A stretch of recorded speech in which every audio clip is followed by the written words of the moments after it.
Good morning dear student. आज की class में हम लोग सॉल्व करेंगे फिजिक्स के प्रकाश से संबंधित मोस्ट इम्पॉर्टेंट टॉप 20 क्वेश्चंस को। ये टॉप 20 क्वेश्चंस ऐसे क्वेश्चन होंगे जो आपके एग्जाम पॉइंट ऑफ व्यू से अति महत्वपूर्ण क्वेश्चन होने वाले हैं। प्रत्येक क्वेश्चन ऐसे क्वेश्चन रहने वाले हैं जो आपके पॉलिटेक्निक अथवा आईईआरटी एंट्रेंस एग्जाम में मल्टीपल टाइम पूछे गए क्वेश्चंस हैं। तो प्रत्येक क्वेश्चन को बिल्कुल बेहतरीन तरीके से ध्यान से समझते हुए चलिएगा। बिल्कुल बेहतरीन कॉन्सेप्ट के साथ प्रत्येक क्वेश्चन का सॉल्यूशन बताने वाला हूं। इस तरीके से आप देख सकते हैं, मैं टोटल 20 क्वेश्चन का पीपीटी लेकर आया हूं। बहुत ही बेहतरीन तरीके से प्रत्येक क्वेश्चन का कंपाइलेशन मैंने किया है। तो क्वेश्चन नंबर 1 को आप ध्यान से देखिएगा। क्वेश्चन नंबर 1 आपका है डियर स्टूडेंट कि जिस भौतिक कारक के कारण हम किसी वस्तु को देख पाते हैं उसे क्या कहते हैं? प्रकाश कहते हैं कि ध्वनि कहते हैं कि तरंग कहते हैं कि इनमें से कोई नहीं?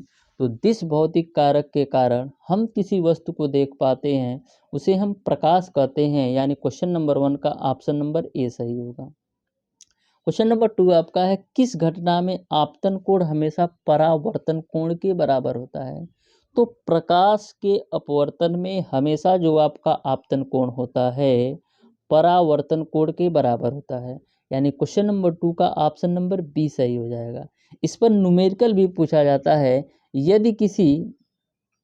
यदि प्रकाश के परावर्तन में आपतन कोण 50 डिग्री सेल्सियस है तो परावर्तन कोण का मान बताओ।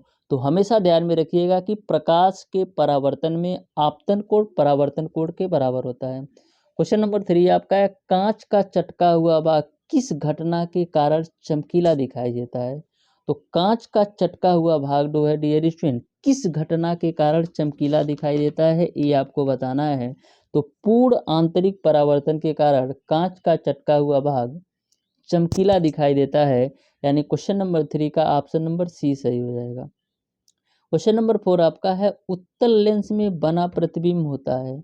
तो उत्तल लेंस में जो बना प्रतिबिंब होता है डियर स्टूडेंट हमेशा आभासी, छोटा और सीधा होता है, यानी क्वेश्चन नंबर 4 का ऑप्शन नंबर बी सही हो जाएगा। क्वेश्चन नंबर 5 आपका है अवतल दर्पण में बना प्रतिबिंब हमेशा होता है। तो अवतल दर्पण में जो बना प्रतिबिंब हमेशा होता है वास्तविक, उल्टा और बड़ा होता है, यानी क्वेश्चन नंबर 5 का ऑप्शन नंबर सी सही हो जाएगा। तो दोनों बातें आप ध्यान में रखिएगा। उत्तल दर्पण में आभासी, छोटा और सीधा बनता है, उसी का जस्ट उल्टा अवतल दर्पण में वास्तविक, उल्टा और बड़ा बनता है। क्वेश्चन नंबर 6 आपका है मानव नेत्र में लेंस एक वस्तु की छवि कहाँ बनाती है? ऑप्शन नंबर ए आपका है आयरिस, ऑप्शन नंबर बी आपका है कार्निया, ऑप्शन नंबर सी आपका है रेटिना और ऑप्शन नंबर डी आपका है पुतली।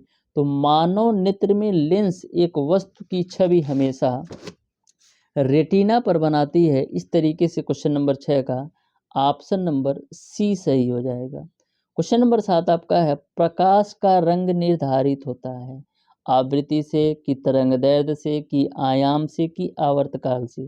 तो प्रकाश का रंग निर्धारित होता है तरंगदैर्ध्य से, यानी क्वेश्चन नंबर 7 का ऑप्शन नंबर बी सही होगा। क्वेश्चन नंबर 8 आपका है आंख में प्रवेश करने वाले प्रकाश की मात्रा को नियंत्रित करता है।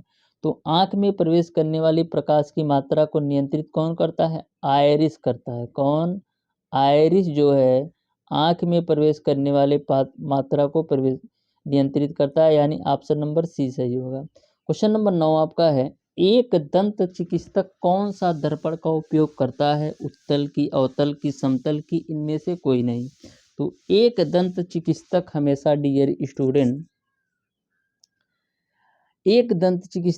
डियर स्टूडेंट अवतल दर्पण का प्रयोग करता है, यानी क्वेश्चन नंबर 9 का ऑप्शन नंबर बी सही होगा। क्वेश्चन नंबर 10 आपका है एक दर्पण द्वारा प्रकाश के मार्ग की दिशा परिवर्तन को क्या कहते हैं? तो एक दर्पण द्वारा प्रकाश के मार्ग की दिशा परिवर्तन को हम क्या कहते हैं? परावर्तन कहते हैं, यानी क्वेश्चन नंबर 10 का ऑप्शन नंबर ए सही हो जाएगा। सॉरी, क्या कहते हैं हम? परावर्तन कहते हैं। इस तरीके से क्वेश्चन नंबर 10 का ऑप्शन नंबर बी सही हो जाएगा।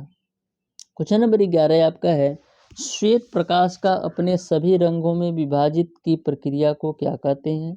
तो श्वेत प्रकाश का अपने सभी रंगों में विभाजित होने की प्रक्रिया को वर्ण विक्षेपण कहते हैं। क्वेश्चन नंबर 12 आपका है, यदि किसी प्रकाश के लेंस की क्षमता 2 डायोप्टर है तो इसकी फोकस दूरी क्या होगी। तो आपको पता है कि फोकस दूरी एफ और प्रकाश की क्षमता पी में संबंध क्या होता है। तो एफ बराबर क्या होता है 1/p। अब फोकस दूरी का मात्रक जो होता है वो आपका मीटर अथवा सेंटीमीटर। तो यहाँ पर जो आपका डायोप्टर है तो उसके साथ मीटर ही जाएगा। तो एफ बराबर, इस मीटर को सेंटीमीटर में चेंज करोगे तो 100/p होगा। अब 100 है, पी की वैल्यू कितना दे रखा है 2, तो 2 से भाग दोगे 100 में तो आपको मिलेगा 50, यानी कि 50 सेंटीमीटर हो जाएगा। कितना, 50 सेंटीमीटर हो जाएगा। इस तरीके से क्वेश्चन नंबर 12 का ऑप्शन नंबर सी सही होगा। क्वेश्चन नंबर 13 आपका, प्रकाश तंतु किस सिद्धांत पर कार्य करता है। तो जो आपका प्रकाश तंतु होता है किस सिद्धांत पर कार्य करता है ये आपको बताना है। तो जो आपका प्रकाश तंतु होता है डियर स्टूडेंट, हमेशा पूर्ण आंतरिक परावर्तन पर कार्य करता है, यानी क्वेश्चन नंबर 13 का ऑप्शन नंबर सी सही होगा। क्वेश्चन नंबर 14 आपका है, वायुमंडल में प्रकाश के प्रकीर्णन का कारण है। तो वायुमंडल में प्रकाश का जो प्रकीर्णन का कारण होता है वो धूल के कण होते हैं, यानी क्वेश्चन नंबर 14 का ऑप्शन नंबर बी सही होगा। क्वेश्चन नंबर 15 स्किप हो गया है। क्वेश्चन नंबर 16 को देखिए, प्रकाश के वर्ण विक्षेपण की खोज किसने की थी। तो प्रकाश के वर्ण विक्षेपण की खोज डियर स्टूडेंट किसने की थी, न्यूटन ने किया था, यानी क्वेश्चन नंबर 16 का ऑप्शन नंबर ए सही होगा। क्वेश्चन नंबर 17 आपका है, एक समतल दर्पण हमेशा बनाता है। तो एक समतल दर्पण जो होता है हमेशा डियर स्टूडेंट आभासी बड़ा प्रतिबिंब बनाता है, यानी क्वेश्चन नंबर 17 का ऑप्शन नंबर ए सही होगा। क्वेश्चन नंबर 18 आपका है, रात्रि में चारों का टिमटिमाना किसका कारण है। तो रात्रि में तारों का टिमटिमाना प्रकाश का अपवर्तन का कारण है, यानी क्वेश्चन नंबर 18 का ऑप्शन नंबर ए सही होगा। क्वेश्चन नंबर 19 आपका है, सूर्य के प्रकाश में रंगों की संख्या होती है। तो सूर्य के प्रकाश में रंगों की संख्या 7 होती है। क्वेश्चन नंबर 20 आपका है, प्रकाश का तरंग सिद्धांत किसने दिया था। तो प्रकाश का तरंग सिद्धांत हाइगेंस ने दिया था, यानी ऑप्शन नंबर बी सही हो जाएगा। इस तरीके से डियर स्टूडेंट आज की क्लास में मैंने आपको बताया है लाइट से related most important top 20 questions को, जिसमें एक क्वेश्चन स्किप हो गया, यानी टोटल मैंने 19 क्वेश्चन का सॉल्यूशन करवाया है। फिर भी यदि आपको किसी भी क्वेश्चन में किसी भी प्रकार का डाउट हो तो आप हमें कमेंट बॉक्स में कमेंट करके पूछ सकते हैं। मिलते हैं नेक्स्ट क्लास में, तब तक के लिए धन्यवाद।